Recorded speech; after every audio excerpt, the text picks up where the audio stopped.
Pedro nos lo explicó, ¿verdad? La vez pasada, así como Cristo padeció, su muerte lo hizo triunfar. A veces el enemigo piensa, ¿verdad?, que al morirnos, ahí se acaba. No, es al revés, ¿verdad? La muerte lo hizo triunfar a nuestro Señor. Así nosotros un día triunfaremos. Nuestro sufrimiento, ¿verdad?, un día tendrá esa gran recompensa. ¿Qué es esa gran recompensa? Una eternidad a su lado. Eso va a ser lo hermoso. Y eso lo miramos como Pedro ahí nos lo explica, ¿verdad? Dice, donde Cristo padeció por nosotros en la carne. Si miramos allí, dice, porque puesto que Cristo ha padecido por nosotros en la carne, y eso lo miramos allí la vez pasada, primera de Pedro 3:18. Dice, porque también Cristo padeció una sola vez por los pecados, no, por los pecados, el justo por los injustos, para llevarnos a Dios, siendo la verdad muerto en la carne, pero vivificado en espíritu. Cristo murió en la muerte que me tocaba a mí y que le tocaba a cada uno de ustedes. Solo por la gracia y la misericordia de nuestro Dios Padre es que es esa muerte de Cristo ahora nos cuenta a nuestro favor. Ni uno de nosotros merecíamos la gracia de nuestro Dios. Ni la merecíamos ni la merecemos. Aquí ahora Pedro nos dice lo que cada uno de nosotros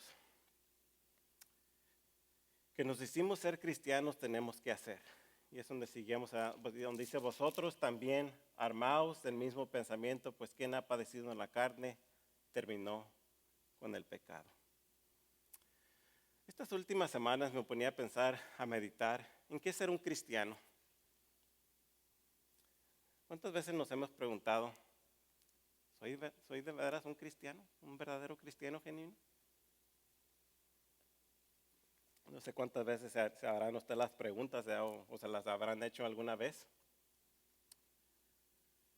Pero no sé por qué se me venía mucho en la mente, ¿verdad? ¿Qué es ser un cristiano? Porque en veces tenemos mal entendido lo que es un cristiano. Primero y sobre todo un cristiano es que es alguien como Cristo. Alguien que primero y sobre todo busca ser como Cristo. Alguien que anhela, alguien que desea no pecar. Alguien que anhela en todo tiempo hacer la voluntad de Dios. Un cristiano es alguien que tiene el Espíritu Santo en él y por eso ya no puede ser la misma persona que era antes. Esa es la gran diferencia, ¿verdad? Con el Espíritu Santo, cuando somos sellados a través del Espíritu Santo, ya no podemos hacer la misma persona que éramos antes. No es de que ya no queramos, es de que ya no podemos hacer la misma persona que éramos antes. Y ahora tenemos que tener, igual como hacer la voluntad, tenemos que tener el mismo pensamiento de nuestro Señor Jesucristo. Ese mismo espíritu que levantó a Jesucristo de los muertos es el mismo espíritu que es sellado en nosotros, el creyente genuino. No podemos seguir viviendo en los deleites de la carne y decir llamarnos cristianos. Un creyente no busca lo mejor para sí mismo. Él busca que el nombre de Dios sea honrado y glorificado en todo tiempo, aunque esto nos cueste. Sigue Pedro allí. Vosotros también armaos del mismo pensamiento. Ahí en el 1, ¿verdad? La segunda parte dice, vosotros también armaos del mismo pensamiento. Cada creyente debe armarse con el mismo pensamiento de Cristo. Pero ahora la pregunta es, ¿cómo debemos armarnos como cristianos? Debemos hacer como aquel valiente que trae una pistola fajada, ¿verdad? Para que se mire, no, pues este sí anda bien armado. Hasta la traían de fuera, ¿verdad? Para que se mirara, ¿verdad? Que sí andaban. Ahora miramos hay personas que pues pueden traer un arma, ¿verdad? Pero se la tapan. Pero antes era como para que se mirara, ¿verdad?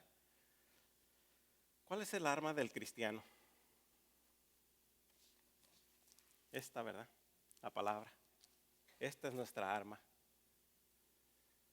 ¿Esto significa que debemos de cargar nuestra Biblia en todo tiempo para decir que andamos bien armados? Pues no sería mala idea, pero pues no creo que vamos a cargar la Biblia a todos lados que vayamos, ¿verdad? Lo que es importante, hermanos, es que esto llegue aquí, pero sobre todo que llegue aquí al corazón. Aquí es donde lo tenemos que llevar todo el tiempo, en el corazón, que la palabra la guardemos en nuestro corazón. Porque podemos, tal vez hay personas, ¿verdad?, que pueden tener mucho entendimiento aún, ¿verdad?, de la escritura, pero si nunca llega aquí, está fallando o estamos fallando. Debemos cargar nuestra arma como si fuéramos a la batalla todos los días.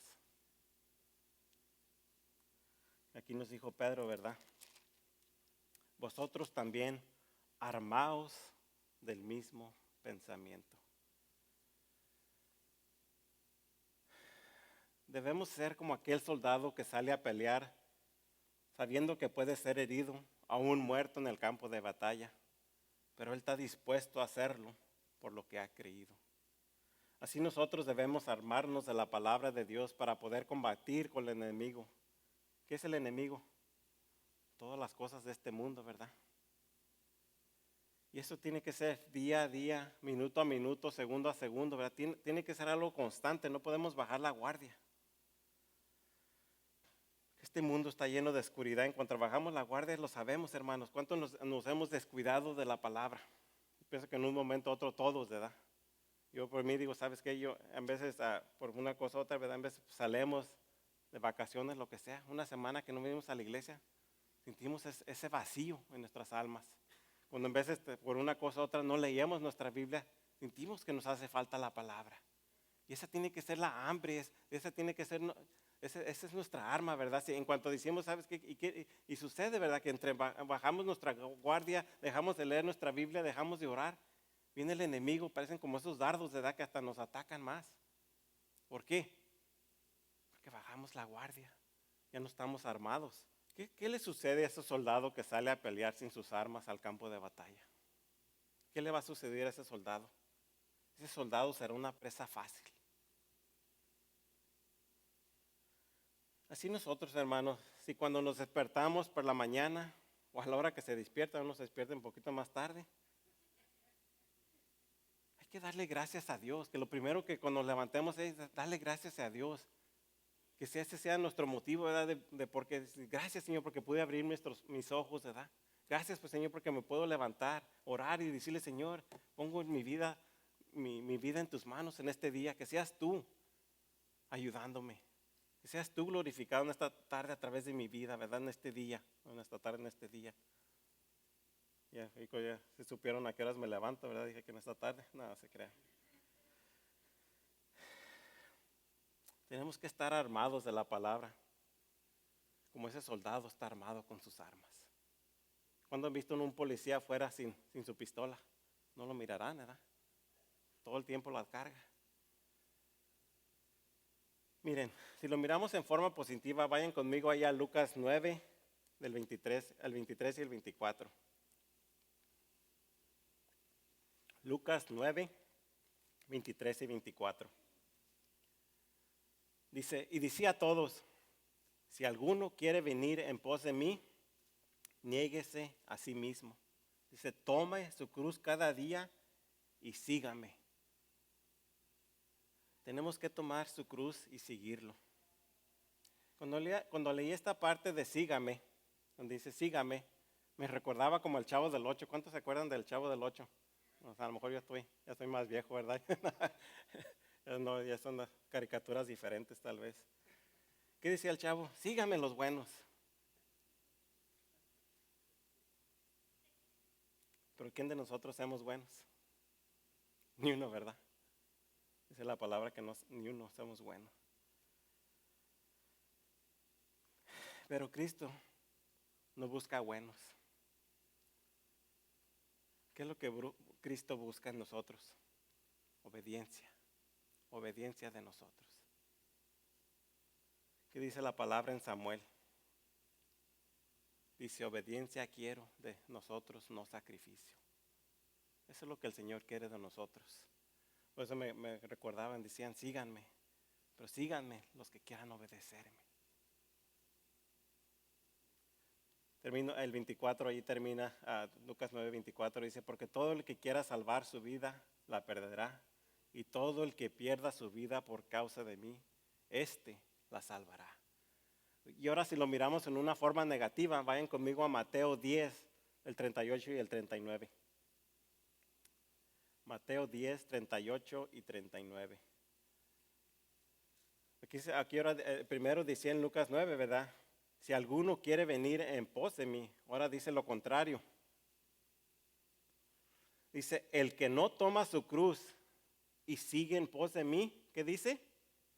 No es digno de mí. El que haya su vida, la perderá, y el que pierda su vida por causa de mí, la hallará. Debemos tener ese mismo pensamiento de Cristo, esa misma actitud, ese mismo propósito, ese mismo principio. ¿Qué significa tomar la cruz? Significa que debemos estar dispuestos al mismo sufrimiento que llevó a nuestro Señor Jesucristo a la muerte a la cruz. Y dicen, pues diríamos, nos preguntaremos unos a los otros, yo me preguntaba entre mí, pues tal vez yo no estaría dispuesto a ir a sufrir como nuestro Señor Jesucristo sufrió. Y es cierto, ¿verdad? Fue mucho sufrimiento. Pero cuando nos ponemos eso en nuestra mente y decimos, ¿sabes qué? Cuando ponemos ese retrato en nuestra mente y decimos, ¿sabes qué? Por eso día con día tenemos que, dice la palabra, ¿verdad? Que tomemos su cruz y lo sigamos. Tenemos que tener eso en mente, que fue un gran sacrificio el que el Señor hizo por nosotros. Y ese gran sacrificio nos va a llevar a estar agradecidos. ¿Qué pasa, verdad, en este mundo? Okay. Oímos muchas veces, que mira, una persona ocupa decir una reunión. Viene alguien, se lo dona, ¿verdad? Porque no sé, a lo mejor no sé ni mucho las partes del cuerpo, ¿verdad? Pero si esa persona sin eso no puede vivir y esa persona se lo dona, dices tú, yo le debo mi vida a esa persona porque esa persona me donó algo, ¿verdad? Que yo necesitaba para seguir viviendo. Y esa persona puede seguir agradecido con esa persona por el resto de su vida, ¿verdad? Diciendo, ¿sabes qué? Si esta persona no me había donado esta parte, yo no seguiría con vida. Si miramos el retrato que ahora nos está poniendo el Señor, que tomemos su cruz. El Señor hizo un gran sacrificio por nosotros, que si no tomamos eso en cuenta, vamos a vivir cada día como que, ¿sabes qué? Pues ya el Señor ya lo hizo. Pero eso no viviríamos agradecidos día con día con Él. Tomar la cruz también significa que debemos confesar a Jesús como nuestro Salvador y Señor. A cualquier precio, aunque esto signifique morir físicamente por causa de Cristo. Mirando allí en segunda de Corintios 4, del 8 al 12, el apóstol Pablo entendió muy bien el principio de tomar la cruz. Segunda de Corintios 4, y vamos a ver del 8 al 12, dice el 8. Que estamos atribulados en todo, mas no angustiados, en apuros, mas no desesperados, perseguidos, mas no desamparados, derribados, pero no destruidos. Dice, llevando en el cuerpo siempre por todas partes la muerte de Jesús. Dice, para que también la vida de Jesús se manifieste en nuestros cuerpos. Miramos otra vez el 10. Dice, llevando en el cuerpo siempre por todas partes la muerte de Jesús. Y fíjense en la segunda parte, dice, ¿para qué? Dice, para que también la vida de Jesús se manifieste en nuestros cuerpos. Dice el 11, porque nosotros que vivimos siempre estamos entregados a muerte por causa de Jesús. Y otra vez nos dice Pablo, ¿para qué? Para que también la vida de Jesús se manifieste en nuestra carne mortal. Dice, de manera que la muerte actúa en nosotros y en nosotros la vida. También lo miramos en Primera de Corintios 15:31. Primera de Corintios 15:31 dice, os aseguro, hermanos, por la gloria que de vosotros tengo en nuestro Señor Jesucristo, que cada día muero. Y no está hablando, ¿verdad?, que cada día se moría y volvía a resucitar. Pero Él llevaba la muerte de nuestro Señor Jesús con Él, ¿verdad? Dice, vayamos también allá a 2 de Timoteo 4, 6 al 7. 2 de Timoteo 4, 6 al 7.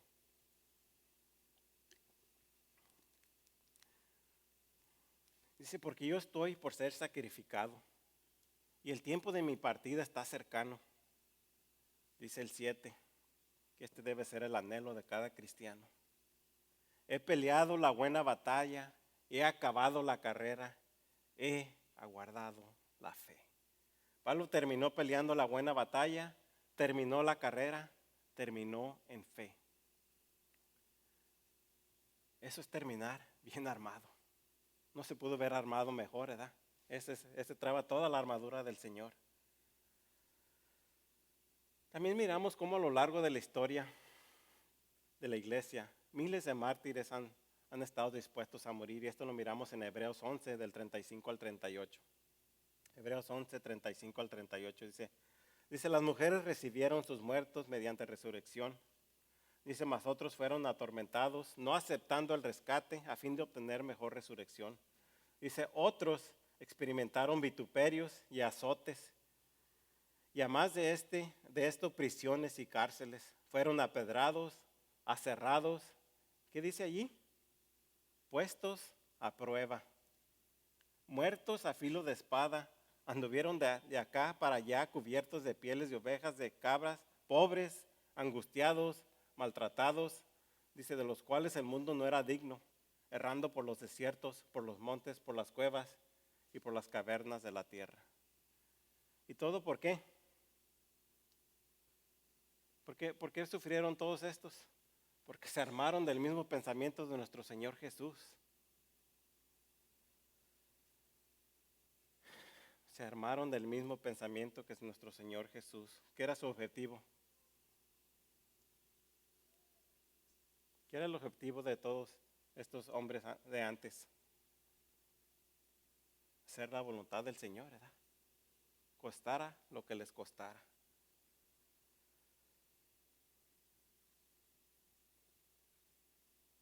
¿Cómo nos armamos hoy en día? Del mismo modo que se armaba en el tiempo de antes, ¿verdad? Con la palabra de Dios en todo tiempo. La palabra debe ser nuestro alimento diario. Debe ser lo que anhelamos buscar día a día. Debe ser lo que aumenta nuestra fe y nuestra confianza en nuestro Dios. Miren lo que dice George Whitefield. Cito. Dice, qué dulce es el descanso después del cansancio. Dice, qué dulce será el cielo cuando nuestro duro viaje termine. Cierro la cita. Qué dulce será el cielo cuando nuestro duro viaje termine. ¿Qué nos ha dicho, verdad, Pedro? Y nos lo han dicho, verdad, Pablo. Estamos aquí de pasadita. Aquí no es nuestro final, ¿verdad? No es donde pertenecemos. Somos pioneros en este mundo. ¿Qué es lo último que nos dice, o lo que dice allí, el último del capítulo 4, versículo 1? Dice, terminó con el pecado. Aquí el verbo está en tiempo perfecto que resalta en una condición de libertad permanente del pecado. Como creyentes podemos enfrentar la muerte como Cristo, de modo que cuando venga habremos entrado en una condición eterna de una perfección santa, libres de las influencias y los afectos de todo pecado. Miren lo que dice Apocalipsis 21:4. Apocalipsis 21:4 dice, enjuagará Dios toda lágrima de los ojos de ellos, dice, y ya no habrá muerte, ni habrá más llanto, ni clamor, ni dolor, porque las primeras cosas pasaron. ¿Qué es lo peor que le puede suceder a un creyente que sufre injustamente? La muerte, ¿verdad? Decimos, ay, ¿sabes qué? Pues ya se va a morir, como que pensamos que es lo peor que le puede suceder cuando se muere. Pero aún, ¿qué nos dice Pablo? ¿Qué es lo mejor que le puede suceder al creyente? ¿Qué dicen? El vivir es Cristo y el morir es ¿qué? Ganancia. Entonces, ¿qué es lo mejor que le puede suceder al cristiano? Morirse.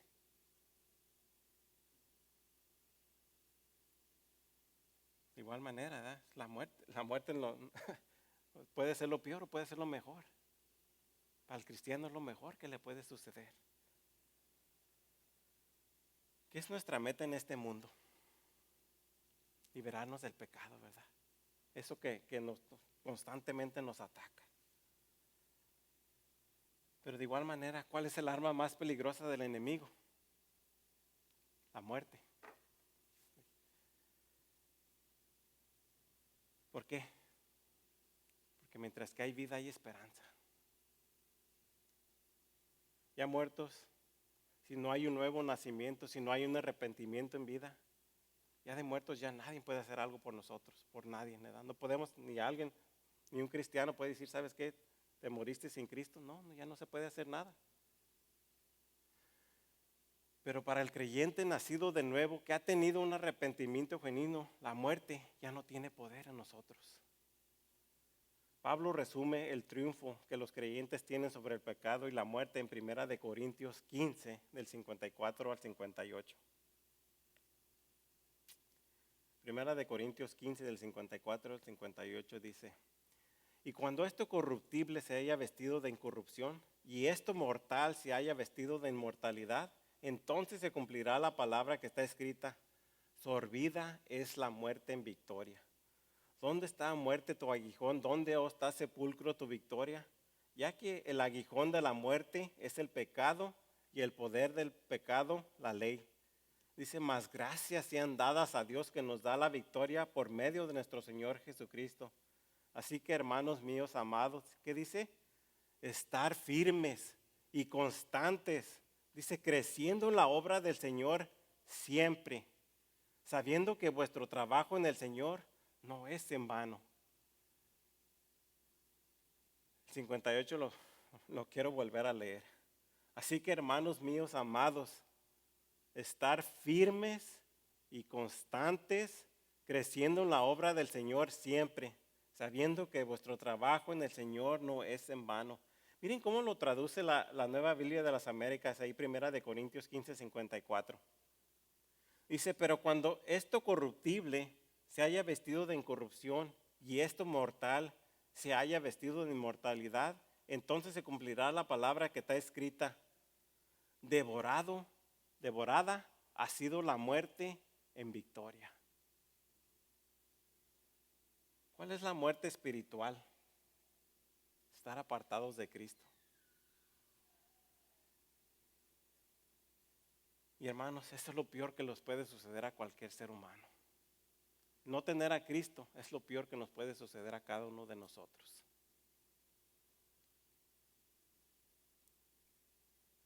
Pero lo hermoso es que a través de Cristo la muerte ya no tiene poder, mas ahora es nuestra victoria.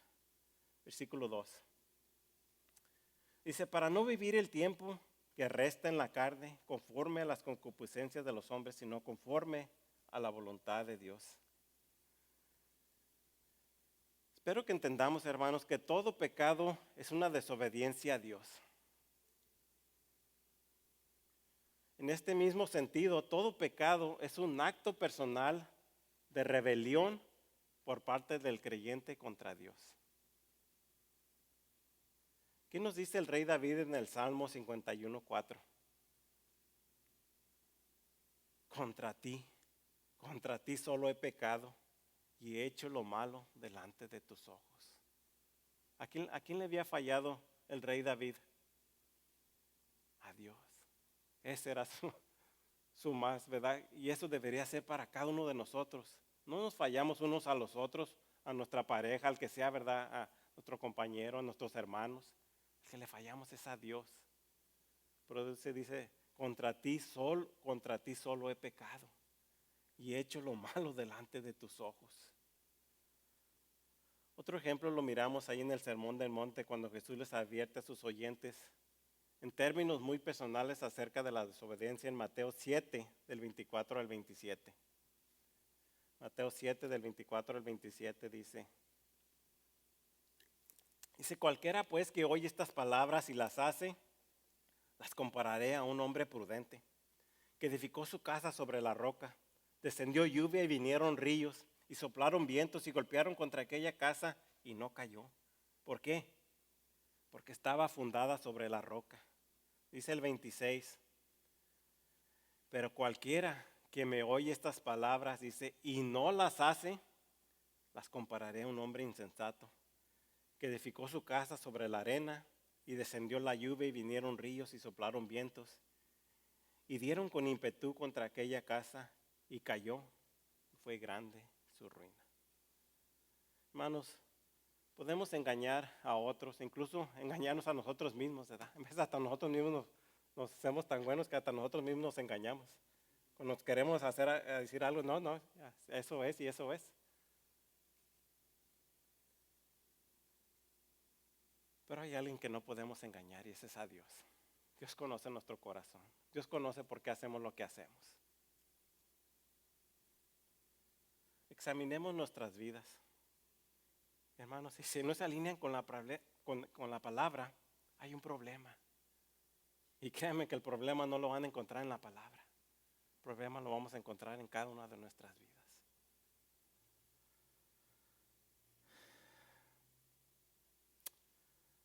Hay muchos que pueden decir que tienen fe y creer en Dios. Pero miren qué dice Mateo 7, 21 al 23. No todo el que me dice Señor, Señor entrará al reino de los cielos, sino a cuál. El que hace la voluntad de mi Padre que está en los cielos. Dice, muchos me dirán en aquel día, Señor, Señor, no profetizamos en tu nombre, y en tu nombre echamos fuera demonios, y en tu nombre hicimos muchos milagros, y entonces los declararé, nunca os conocí, apartaos de mí, hacedores de maldad. ¿Cuál es la voluntad del Padre? Que no pequemos, que busquemos esa santidad día a día. ¿Cuál es nuestra santidad? Ser más como Cristo. Y por si no se acuerdan, Cristo nunca pecó. Cristo nunca conoció pecado.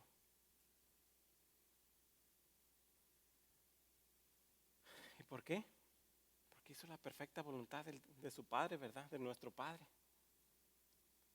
Nosotros podemos vivir una vida sin pecar, pero sí podemos vivir una vida sin no querer pecar. Y eso es la gran diferencia. No buscamos pecar o buscamos no pecar, aunque vamos a pecar, ¿verdad? Aunque vamos a fallar, pero no buscamos fallarle al Señor. Dios nos da una libertad. Cuando vinimos a Cristo decimos, ¿sabes qué? Somos libres en Cristo. Pero no libres de hacer lo que queramos hacer. Pero una libertad del que el pecado ya no nos debería de atraer. El pecado ya no tiene poder sobre nosotros. Ahora, ¿qué es lo que buscamos? Hacer la voluntad de Dios. Y hacer la voluntad de Dios es completamente lo contrario de buscar el pecado. Si miramos el contraste, ¿verdad? La diferencia. ¿Qué es lo que ahora buscamos? Servir a nuestro Señor. Versículo 3. Dice, baste ya el tiempo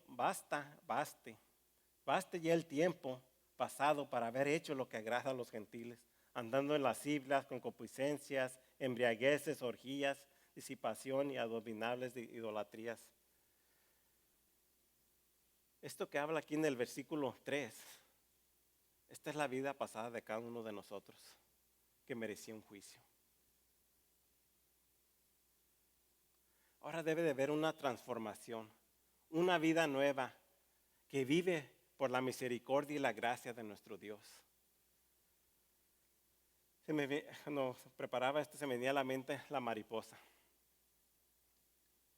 Cuando van naciendo, primero, ¿qué es esa mariposa? Un gusano, ¿verdad? Un gusanito. Un gusanito que se arrastra sobre la tierra. Después de tiempo le salen, ¿qué? Las alitas, ¿verdad? Y ahora esa mariposa puede volar. Mi pregunta es, esa mariposa que ahora puede volar, ¿se quedará volver a arrastrar por el suelo? ¿Querrá volver a regresar donde ella salió?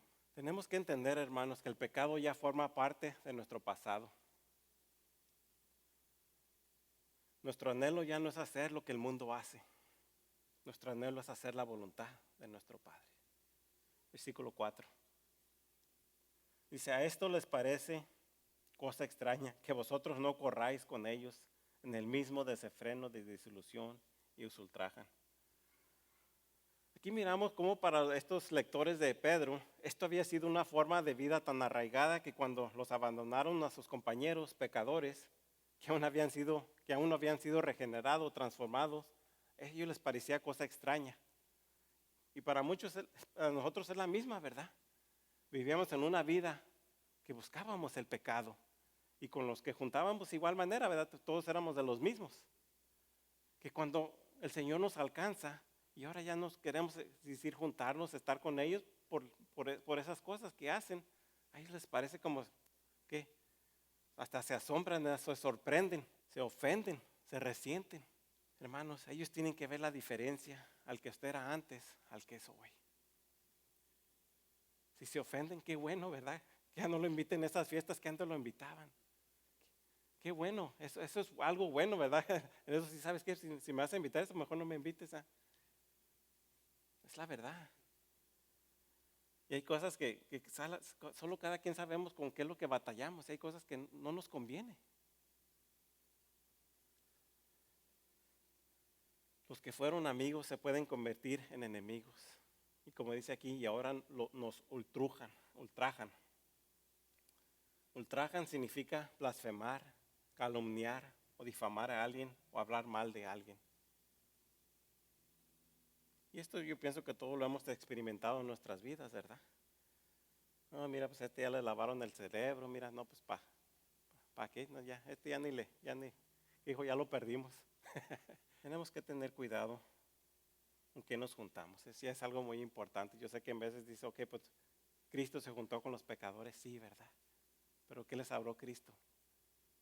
De la palabra, ¿verdad? Del Señor, la venida del Señor.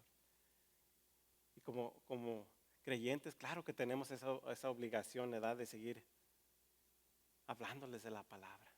Pero va a haber momentos, ¿verdad? Como dice aquí, ¿verdad? Cuando nos ultrajan, ¿verdad? Cuando blasfeman contra el Señor, entonces, ¿sabes qué? Sí tenemos que poner esa raya. Versículo 5. Dice, pero ellos darán cuenta al que está preparado para juzgar a los vivos y a los muertos. Ellos darán cuenta, pero ellos darán cuenta.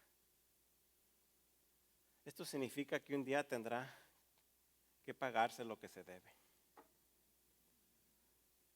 ¿Cuánto hemos oído? Todo en este mundo tiene un precio. El no querer hacer la voluntad de Dios tendrá el precio del juicio de Dios. El hacer la voluntad de Dios tiene un precio más alto. Un precio tan alto que llevó a nuestro Señor Jesucristo a morir en la cruz por cada uno de nosotros. Hubo un alto precio que pagar por nuestros pecados, pero por la gracia de Dios, eso es usado a nuestro favor. Dios no mira ahora a José el pecador, ahora mira a Cristo en mí. Y si eso no nos anima, no nos motiva a seguir las cosas del Señor, hermanos. Me ponía aquí, ¿verdad? Y la verdad se me salieron las lágrimas. Digo, sí, ¿cómo el Señor ahora, a través de su gracia, ese favor inmerecido, ahora ya no mira a este pecador, ahora mira a Cristo aquí, en estos zapatos? Si eso no nos conmueve, hermanos, a decir, ¿sabes qué? Yo quiero obedecer al Señor. Yo quiero servirle al Señor. No, como dice la palabra, no por lo que el Señor me dará, pero lo hacemos por lo que el Señor ya hizo por nosotros. Aún sabiendo que éramos pecadores inmerecidos de su gracia, Él nos da esa gracia. Algo que nunca nos merecíamos y nunca nos vamos a merecer. Versículo 6. Dice, porque esto también ha sido predicado. Dice, porque por esto también ha sido predicado el evangelio a los muertos, para que sean juzgados en carne según los hombres, pero vivan en espíritu según Dios. Como creyentes debemos equiparnos con la esperanza genuina de la realidad de una vida eterna. Dios nos ha prometido que a través de la muerte venceremos al pecado, escaparemos del juicio final y entraremos al cielo eterno en una santa perfección. Pero nos recuerda que el Evangelio, ¿qué es el Evangelio? El mensaje salvador de Cristo.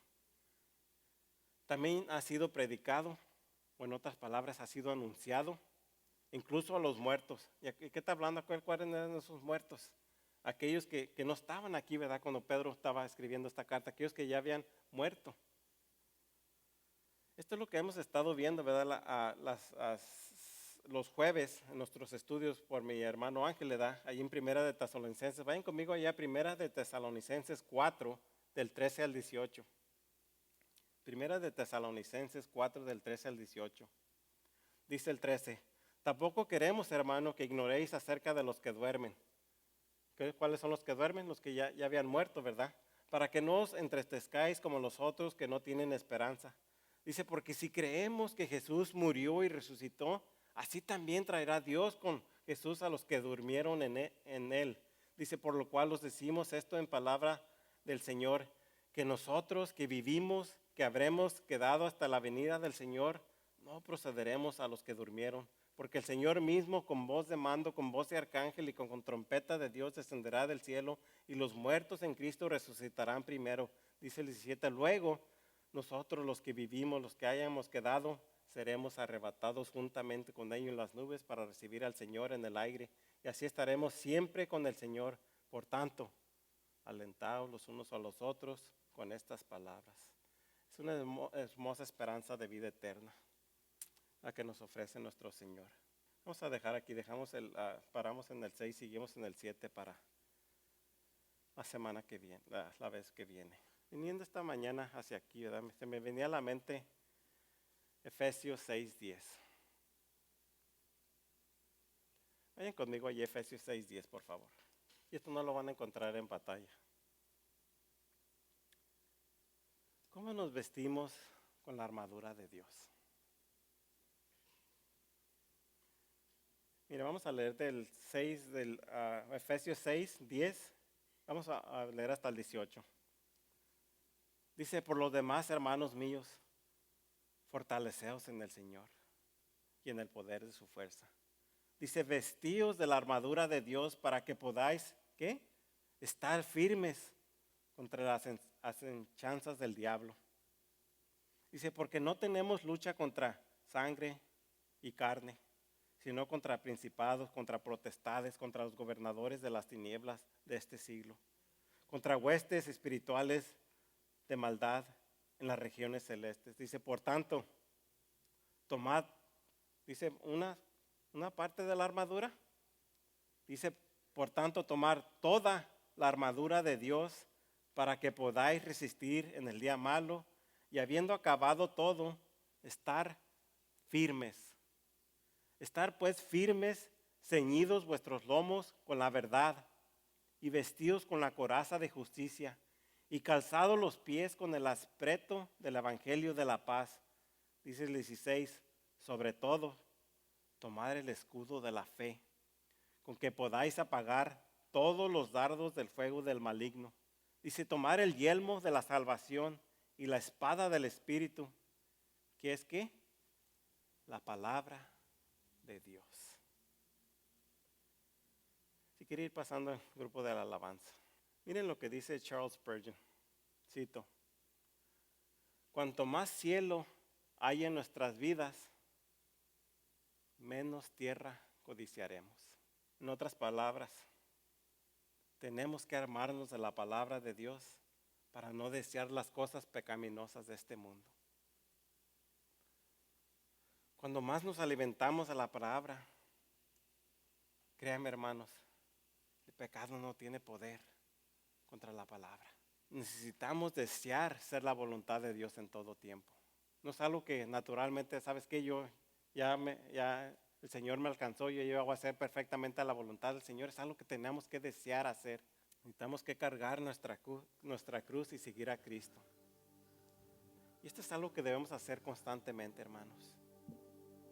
Que el Señor nos ayude a hacer su voluntad por medio de Jesucristo y a través del Espíritu Santo, que ahora mora en nosotros.